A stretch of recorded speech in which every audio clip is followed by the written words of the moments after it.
Hey guys, it's Jamie from Guildbrook Farm, and today we're going to share with you how we're taking back a little bit of control from this coronavirus.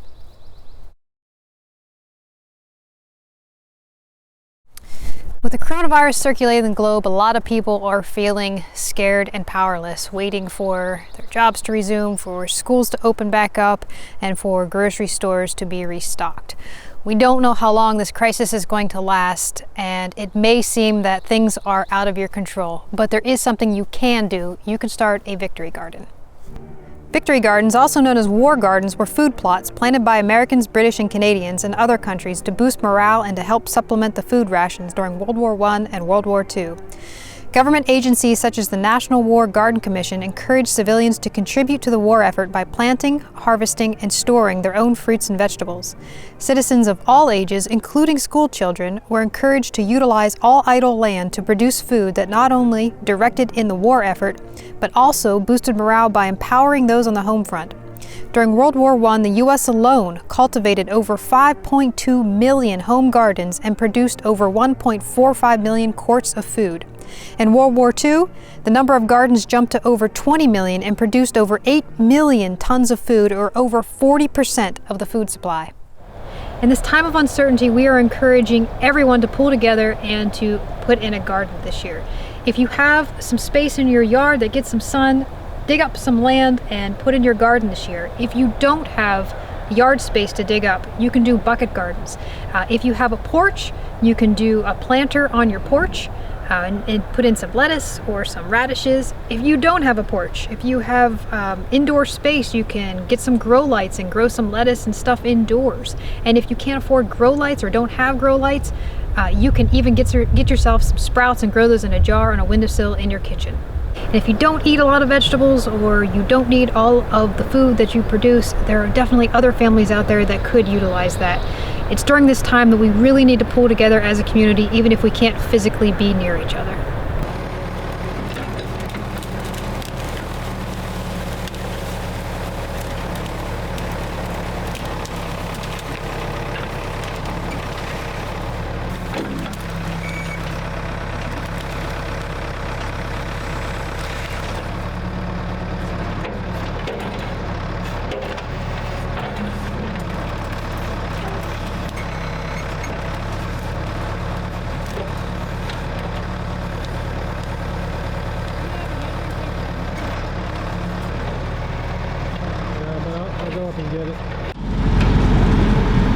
Alright, so our neighbor just left.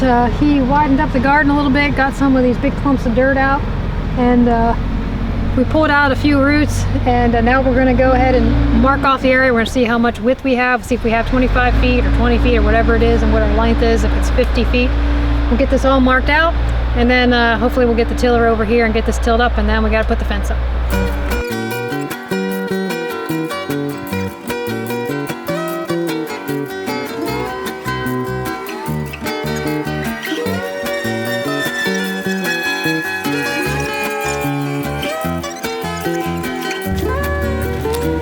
Step 1, complete.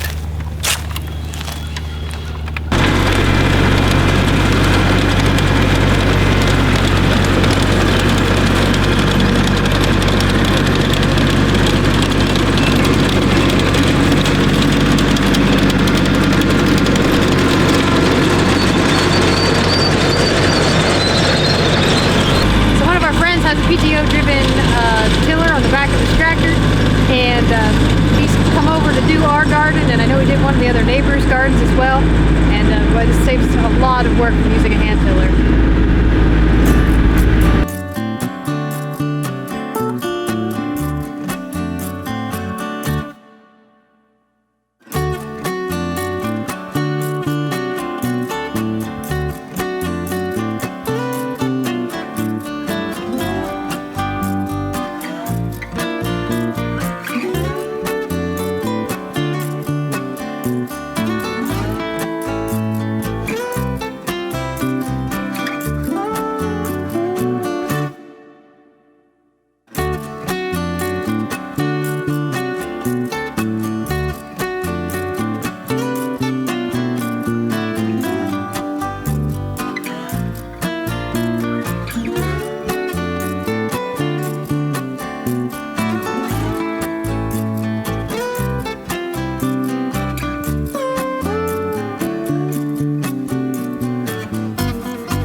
mixing up some bone meal, blood meal, and kelp right now to use as fertilizer for our garden.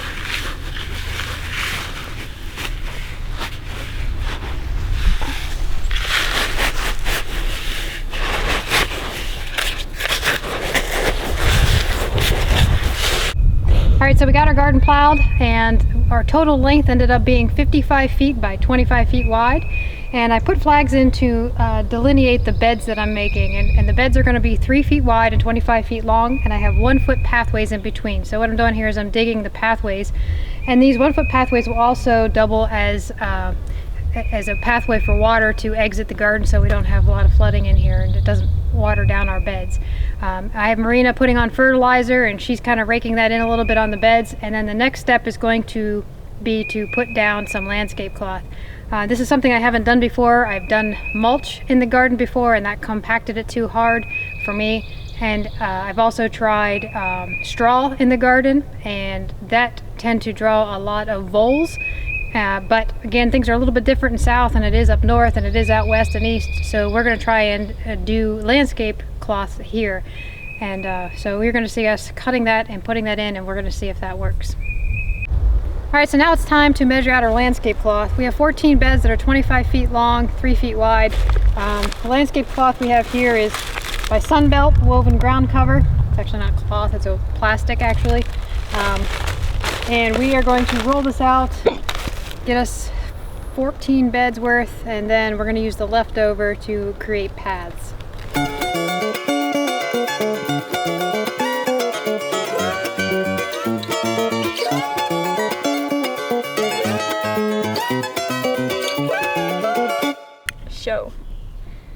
So because this is plastic and plastic tends to unravel, I'm going to be burning the edges in hopes of melding the plastic together so it doesn't unravel.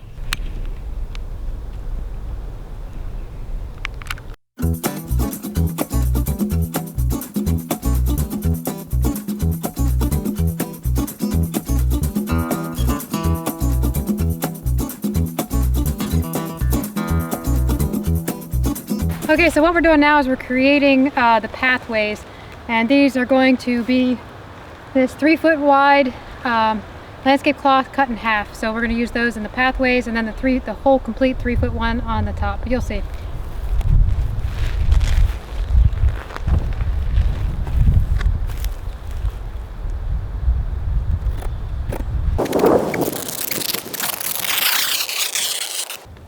Technical difficulties.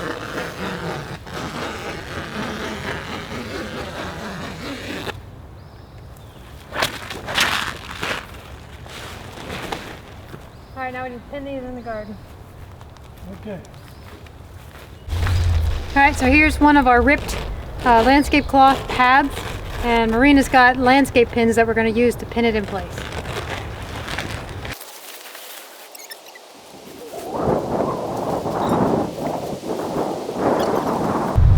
So these are the landscape pins. We got this idea from Curtis Stone's channel, and he does mostly commercial gardening.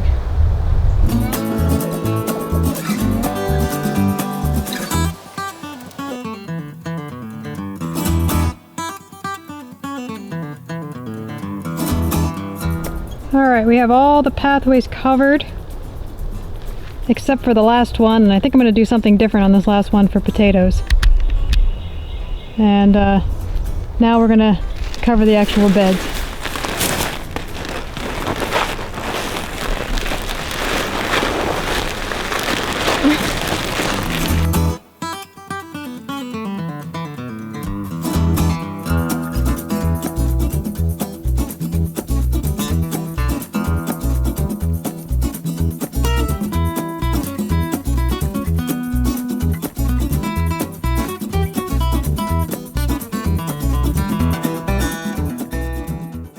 All right, we're just about to the point where we can start planting. We need to get our fencing up first to keep out the wildlife around here.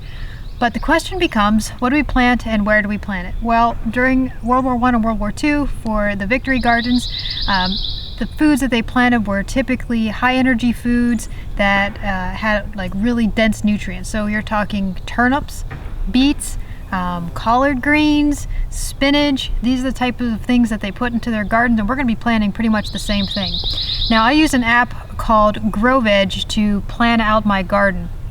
You can use a regular planner and just draw out your garden in a diary at home and sketch everything out and look up every single plant, or you can use an app like GrowVeg where it actually calculates the spacing for all of your plants, and it tells you what's compatible, what's not compatible, and it tells you how I can see exactly how many plants I can plant in every single bed.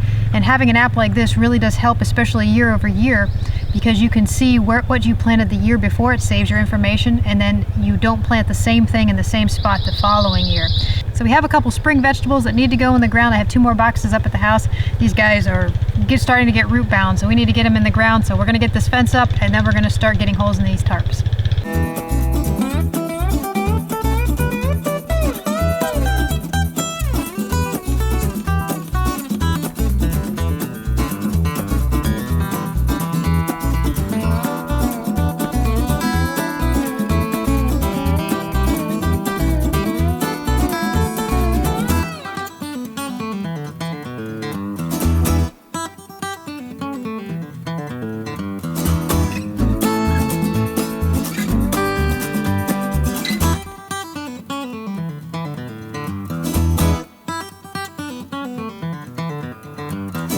Alright, so our fencing is up, and right now we are using our printouts from GrowVeg that tells us where our plants are and what the spacing is to mark out in chalk where we're going to burn holes into our landscape cover.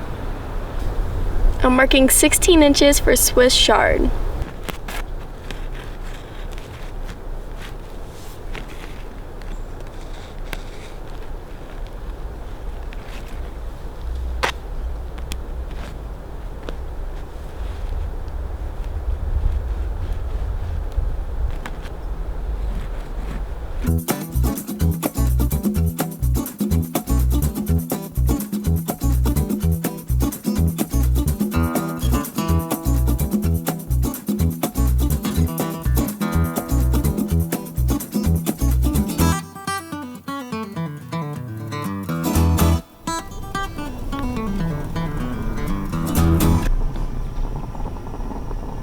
Well, so far it's working, sort of.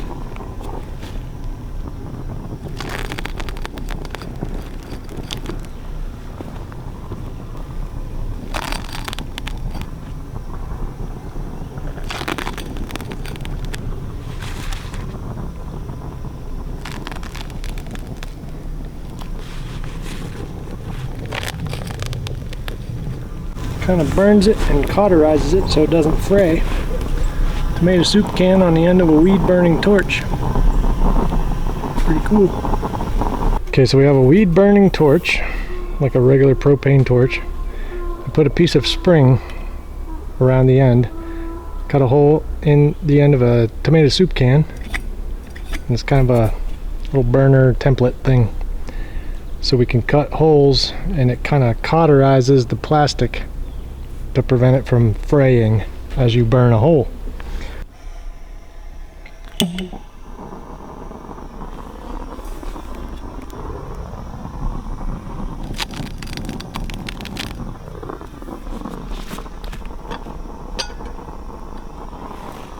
Getting the right amount of fire takes a little finesse.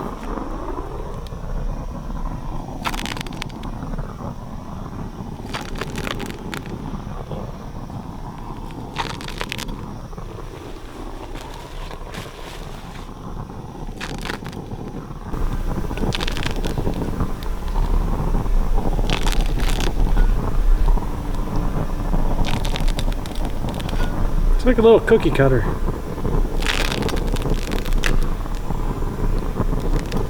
But you gotta watch it, because if it catches on fire, it'll keep burning. Like that?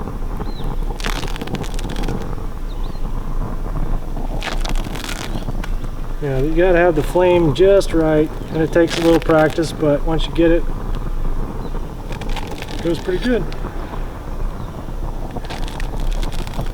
Looks like you just push and sort of twist a little bit.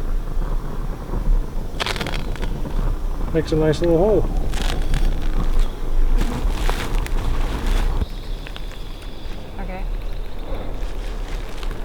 All right, so now we're planting some of the plants that we bought in the holes that we burned yesterday. We have some kale going here and some collard greens going here. Unfortunately, some aphids had gotten to some of our kale plants while we were waiting to build the bed, so we're scraping them off and we're gonna water these in real good, and hopefully they make a little bit of a recovery. Now, when I'm planting these, I'm using a homemade potting soil. The potting soil is just topsoil that we scraped off the ground, and then compost that we had composted ourselves. A lot of it has either food waste from our kitchen as well as rabbit droppings, and also some sprinkling of the homemade fertilizer that Marina was putting on top of the beds, which is blood meal, bone meal, and kelp.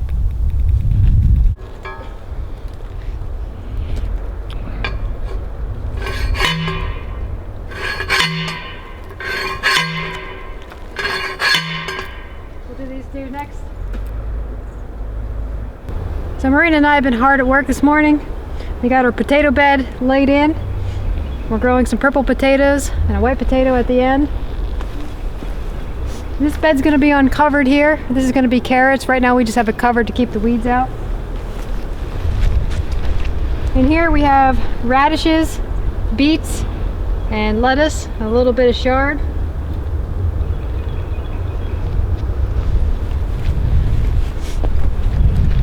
These beds aren't filled yet. They're for summer vegetables. We're putting in stakes for our tomato plants. We're going to be growing Roma tomatoes. So those are a determinate tomato plant. So they're going to be fairly short, a bush tomato. And we're going to have some indeterminates against the fence. And we also have some green beans planted, some vine beans, runner beans along the fence.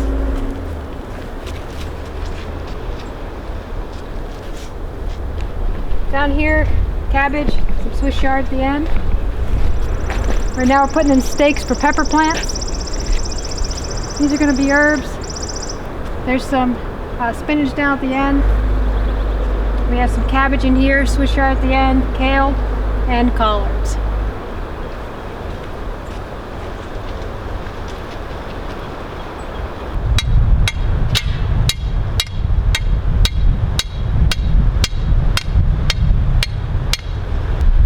About wraps up our own victory garden video. I really hope that this inspires you guys to start your own, no matter what size. Again, you don't have to do a full-size garden, even if you're doing just a little patio garden or even just growing sprouts on your countertop. Whatever you can do to grow your own, you guys, now is the best time to get started on that. There's a lot of resources that I'm going to leave in the description down below. Again, one of them is the GrowVeg app. It's a great app for beginner gardeners or even advanced gardeners to plan out your garden. There's going to be a link to Dig for Victory, which is actually run by GrowVeg. Those guys have a whole Dig for Victory campaign going. If you guys have any questions about starting your own garden, go ahead and get on there. And if you're just looking for some camaraderie, I know they have a forum as well where you can get on there and just chat with other people who are also doing victory gardens. Curtis Stone, I got some great gardening tips from Curtis Stone on commercial gardening. He's where I got the idea for the tarps. And there are plenty of other homesteaders out there that also have great videos and tutorials out there for how to start your garden. My only suggestion is that you try and find somebody who is growing a garden in your area, because what works in one area doesn't necessarily work in another area. I know we've tried a lot of different things here, and you guys want to have the best success possible. You're going to want to try and find somebody who's gardening in your climate. Hope this has been helpful to you guys, and we're going to keep you updated on our garden. We'll see you in the next video. Good luck, guys.